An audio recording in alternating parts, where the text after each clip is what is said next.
I get the question a lot, John. What are some questions that I ask a real estate agent if I want to hire somebody to sell my house? What are some things I need to know about that real estate agent? I made a list of things that I think are important that you should ask them as opposed to just sitting through a presentation that they're going to give you if you're selling your house or even if you're a buyer in this particular market.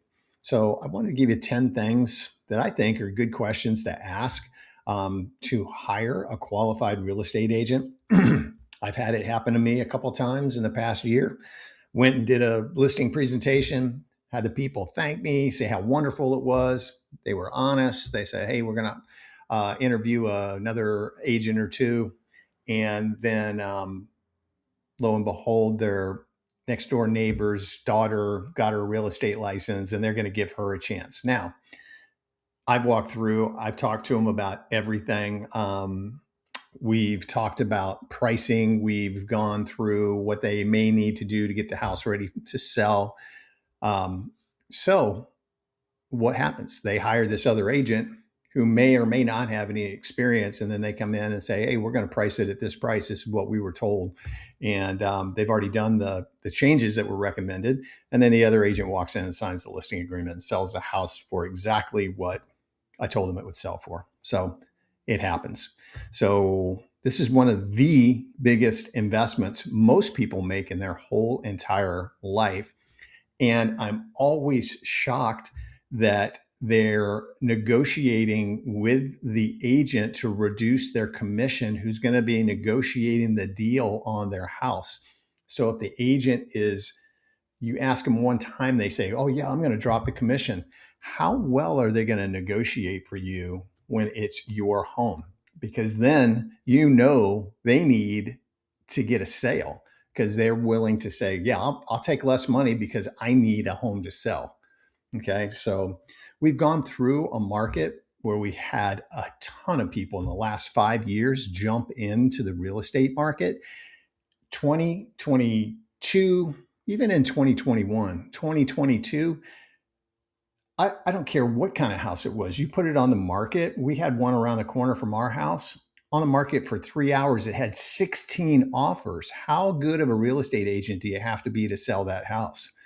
So a lot of people got in then, but did you know that 70% of people that get into real estate quit after 1 year and another 10% quit after the second year because they fail? They don't know what they're doing. They don't know how to get business and they just completely get out of the business. And the buzzword is, I'm going to go get a real job. Okay. So be careful who you're hiring. So I've already kind of said one of the things to ask. How long have you been in the business? Have you been in the business 5 years, 10 years, 20 years? How many deals have you done in the amount of time that you've been in the business? I see it all the time on YouTube. I've got 5 buyer appointments today and 3 listing appointments tomorrow. No, you don't. No, you don't. Not in this market that we're in right now. I don't care who you are. There's some probably mega agents out there doing things, but trust me, in this market we're in, it's been tough. It's been real tough. So state of Florida, I'm talking about. I don't know what's going on in California, Colorado, or New York, but in Florida, it's been tough. So, how long have you actually been in the business? Have you ever purchased a home for yourself? How many homes have you purchased in the past for yourself? 0, 1, 5, 10? What's your experience doing it for you? I think that's very important to see how they did. Do you currently own or do you rent a home? Do you want a real estate agent that's renting? I don't know. Maybe that's okay. I know there's a lot of renters out there, but I would think you want somebody that's in real estate to own a property. So, how many listings have you sold in the last year? Now, you're going to get an answer for this. You have to remember a lot of people. I have a small team. I have 2 of the ladies on the team. So I do all the listing. They work with buyers. But you want to know let's just say a team sold 25 homes last year. How many did you actually sell? You personally, how many did you sell? Not the team, but you. How many buyers did you sell to? Let's figure out the experience that they have. Very important to know. And they should be able to spit these out without even a hesitation, without having to look at a notebook, they should know those things. Okay. Um, I see agents in front of all kinds of houses, $500,000 houses, 55 plus communities, $1 million homes. Ask them, hey, I saw that video. Did you actually list that house or did you sell that house? Did you have a buyer for that house? What was that? Is that just a promotional video? What is it?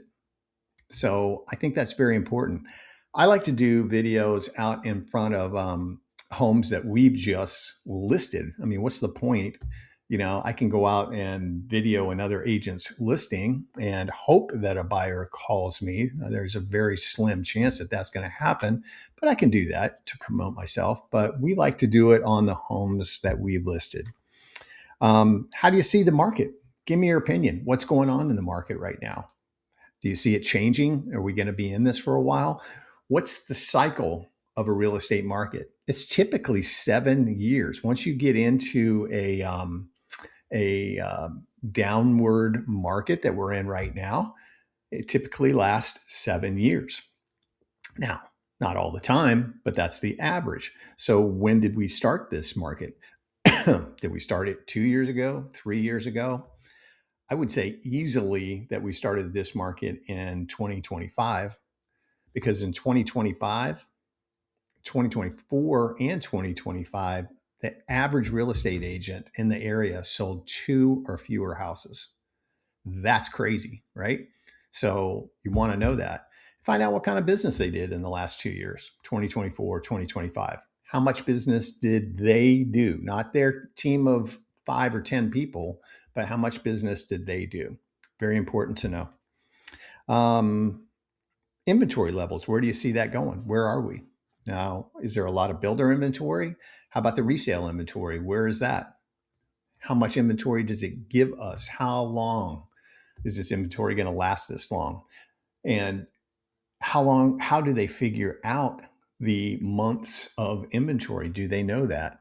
So the answer to that question is, if no new listings came on the market, we just have what we have right now, and the amount of buyers that we have right now, how long would it take to sell every single property that's on the market currently?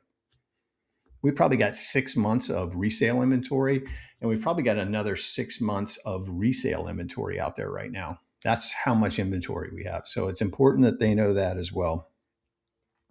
What's your percentage of your list to sales price? That's one of those negotiation things. So are they listing it at 500,000 and selling it for 5% less? Or are they selling it 97% of the list to sales price? And ask how many times they reduce the price, because a lot of agents do that. They'll price that $500,000 house at $555, reduce it to $545, $535, $515, then get down to $500, and then it sells at 97% of the list of sales price. So you want to know that as well. How many price reductions were there on those homes that you listed? Because you got to be laser focused in this market right now on your pricing. Do you talk to agents before they come and show my house? I find that very good to do, because not only do I establish a rapport with the agent that's going to be there, but I get to tell them all about any kind of upgrades or the amazing view, or wait till you see this pool, or whatever it is about the house. But every single agent that's going to show one of my listings, I talk to them about the house before they get there. So ask them if they're going to do that. So again, 80% of agents are out of business in 2 years. So there's a lot of people who don't know what they're doing. And every single time that I do that, the agent will say, wow, John, thanks for the call. No, nobody else is doing this. Okay, well, that's a good thing, right? So a big one, we signed the paperwork and we never heard from our agent again. How often are you going to be in contact with us, and how will you communicate with us? It's important that they communicate with you the way you want to be communicated with. Do you want a text message? Do you want an email? Do you want a personal phone call? My clients tend to like, I do a video just like this and send it out to them about every week to 10 days to tell them exactly what's going on in the community that they're in and around them. So we had 2 new listings come on the market. We had 1 home go under contract. And since you've been on the market, we've had 2 homes that have actually sold. And these compare to you. So that's what you want to hear, because you want to keep ear to the market so you know exactly what's going on around you. And what is it that you use to establish the sales price of a home? Not the highest list price, but what do you feel like our home is going to sell for? Okay, because you want to be as close to that number. Wiggle room, I always hear that. We got to have a little wiggle room. Well, you got to be as close to what you think that home is going to sell for. And statistically, how can they prove that to you? Are they just saying the highest list price that they can possibly pull out so they'll get that listing? Again, I have it happen all the time. You know, I'm suggesting $499. The next agent comes in and says $555. Who's going to get the listing? $555. And what happens? Reduction. And eventually they get to $499, and lo and behold, they get a contract in a week after they've been on the market 90 days. So happens a lot. So those are 10 things I think you should ask an agent before you hire them, especially a listing agent. Now, a agent that you're working with as a buyer agent, it's quite a different thing. I'll do another video on that one. If you have any questions about this, give me a call. My name is John Bice. I'm with eXp Real Estate, and I work with Ryan at the Florida for Boomers Network. We market to a ton of baby boomers. And I'd love to talk to you. If you're here in the Manatee, Sarasota area, Manatee County, Sarasota County area, love to talk to you. If you find these type of videos helpful, subscribe to the channel and hit the notification bell. I put these out about 3 or 4 times a week, and it's to help keep you educated on what's happening in our current crazy real estate market. Thanks so much for watching, and I'll see you on the next video. Bye-bye.